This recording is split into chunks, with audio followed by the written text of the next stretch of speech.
on extrapole un peu, on sort un peu du cadre. On sait que le contexte du pays avec le report de la présidentielle et l'annulation du Conseil constitutionnel. En tant que Gëm Sa Bopp, vous ne partez pas à l'élection, mais est-ce que vous avez un candidat que vous comptez soutenir? Bon, vous savez, moi je dis encore une fois, pour l'heure, il faut être très prudent. Parce que moi je dis tout ce que le Conseil constitutionnel fait, le président Macky Sall est au courant. Donc nous, on l'a dit à Gëm Sa Bopp, on a crié depuis 2019. 2022, même chose, on a crié pour dire que ce Conseil constitutionnel ne fait pas le travail correctement. Et tout le monde s'est rendu compte que presque tous les candidats, validés ou invalidés, ont subi quand même des injustices durant cette procédure. On le dit encore une fois, on attend des concertations nationales. Il y a beaucoup qui applaudissent, je les ai dit, il faut faire attention avec le président Macky Sall. Dès que le jour n'est pas défini, dès qu'on n'est pas le dimanche du scrutin, dès que nous ne sommes pas dans les bureaux de vote pour voter, moi je ne crois pas et nous ne croyons pas au président Macky Sall. Maintenant, ce qu'il faut, quand on a le pays, quand on a l'amour de la patrie, qu'aujourd'hui le Sénégal se trouve dans un trou avec son président ou son ex-futur président Macky Sall, il faudrait que chacun puisse laisser du lest, mettre au devant le Sénégal et aller à des concertations nationales. Nous ne parlons pas de dialogue parce que le mot dialogue est trop chargé ou surchargé même, parce que nous on a l'habitude de dialogue.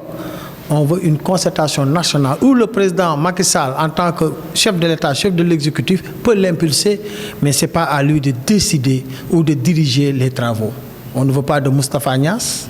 Ce qu'on veut, c'est une personne indépendante, apolitique, respectée, respectable, qui puisse diriger ses travaux et que l'exécutif, incarné par le président Macky Sall, puisse appliquer ses conclusions. Et Inch'Allah, je crois qu'on peut sortir de cette crise-là qui ne nous honore pas et aller inéluctablement vers des élections. Mais l'objectif, c'est que ces élections-là aussi doivent être inclusives. Il faut que cette concertation puisse aussi permettre aux candidats qui ont été recalés, spoliés, aussi qu'on puisse étudier leur cas pour que, de manière générale, tous les candidats qui ont ces capacités-là puissent participer à ces élections. Pourquoi je le dis? Parce qu'aujourd'hui, le Conseil constitutionnel est malade, qu'on le veuille ou pas. Et c'est ce Conseil constitutionnel-là qui doit proclamer les résultats. Attention au Conseil constitutionnel. Certains membres du Conseil... le Conseil constitutionnel est malade. Le Conseil constitutionnel actuellement est cancérigène. Pourquoi vous dites-vous ça? Et est en phase terminale parce que c'est la première fois dans l'histoire du monde et du Sénégal que les juges constitutionnels ont été accusés de corruption, soupçon de corruption. Et l'accusateur, le corrupteur, apparemment, toujours des soupçons, c'est le Premier ministre qui est le candidat de Benno Bokk Yakaar. Et on avait crié Urbi et Orbi que ce Conseil constitutionnel n'est pas juste dans le traitement des candidats. Encore une fois, l'arbitre qui est malade, cet arbitre-là doit être changé, qu'on parte sur de nouvelles bases pour que le résultat des élections puisse être adopté, accepté par tout le monde. Rien ne sert de courir parce qu'on peut risquer aussi d'avoir des crises post-électorales. Et ça, on ne le souhaite pas. Moi, je dis encore une fois, très rapidement, allons à des concertations, discutons. On n'a pas besoin de parrainage. Je l'ai toujours dit, je l'ai démontré. Quand on demande le pays, ça veut dire qu'on doit avoir les reins solides, financièrement. Donc la caution doit être relevée à 100 millions. Cette caution, si c'est relevé à 100 millions, on n'aura même pas 10 candidats. Parce qu'un candidat qui ne peut même pas assurer cette caution-là, ça veut dire que ce candidat vient pour se remplir les poches. On ne peut pas vouloir diriger le pays comme le Sénégal, un pays comme le Sénégal, et ne pas être prêt suffisamment. C'est ça, il faut qu'on relève la caution, qu'on discute, qu'on dialogue, même si le terme dialogue est refuté, pour trouver des voies de dégagement et sortir de ce trou-là. Merci à vous, Gueye l'original.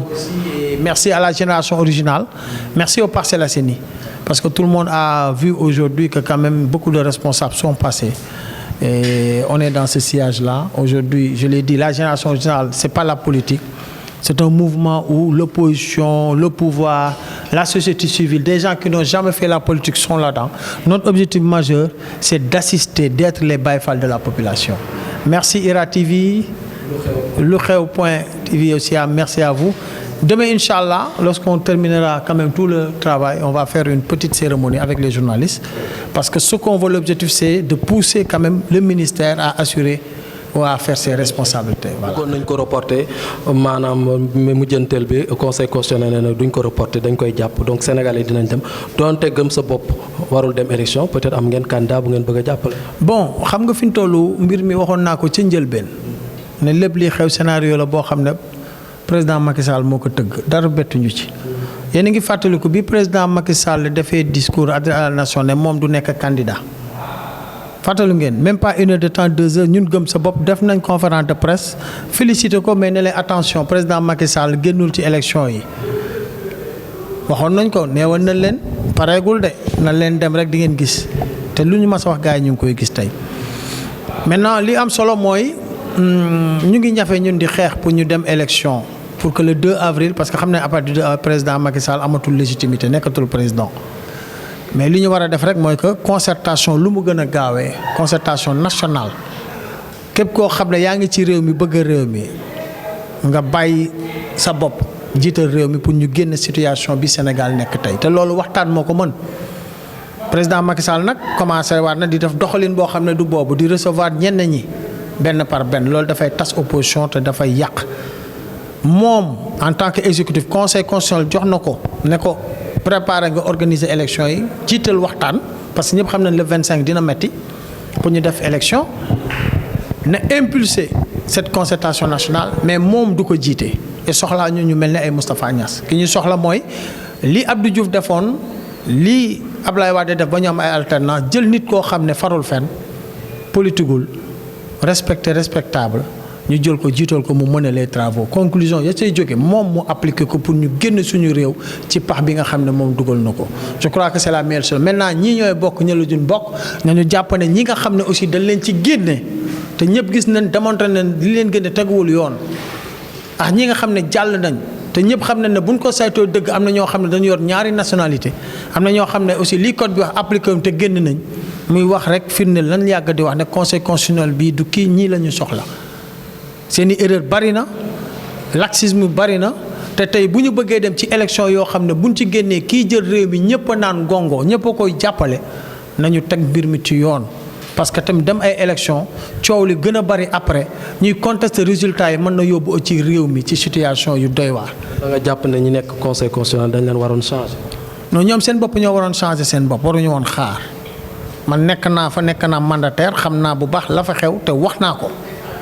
ñun ba ñuy yuuxu 2019 yuuxuwaat 2022 booba muus mi màttagul ñëpp mais muus mi dafa màtt ñëpp te pourtant ba ñuy wax nañ démontré nañ te tey jii bu ñu continuer forcé ne dañ koy def nii dem résultat bu fa génn mën nañ ko bañ conséquence tey réeroowul ak président Macky Sall ça il faut ñu lire li xew président Macky Sall ba mu jël dogal moom moo fal waa conséquence woo la neen wax naax ñoom wax naax Sénat wax naa assemblée wax naa ñëpp donc réeroowul kon nag nañu toog moom mu écarté wu ci jeu bi ñu def ay concertation ñii war a dem élection war ci bokk Ousmane Sonko dañ ko war a génne te ñu ngi def lépp pour mu génn ñu ngi leen di saluer ci détenu yi démb rek ci guddi maa ngi woon Rebeuss ñu génne leen ñii war a dem yomb na soxlaa ñu parrainage il faut caution bi ñu yóbbu ko 100 millions parce que boo nee da nga bëgg a jiite réew mu ne Sénégal day fekk nga pare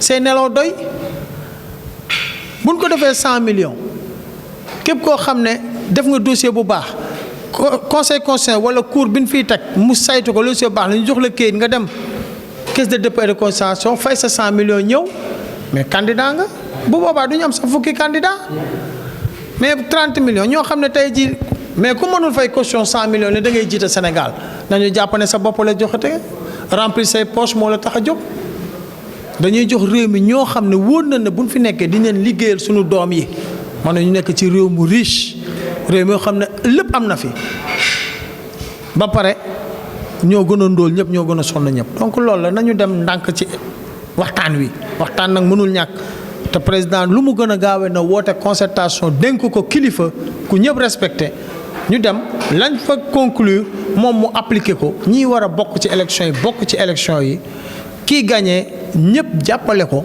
moom te mu am yaatu dënn liggéey ngir Sénégal pour que sunu doom yi sunu sët yi ñu bañ a dund li ñuy dund loolu mooy kàddu. l'original ñu ngi lay jaajëfal. maa ngi leen di gërëm di leen sant IRA TV yéen tamit maa ngi leen di gërëm di kontaan ci liggéey bi. parce que tamit gis naa taxawaay bi maa ngi ci seen plateforme yi maa ngi leen di gërëm di leen sant. Inch'Allah, merci.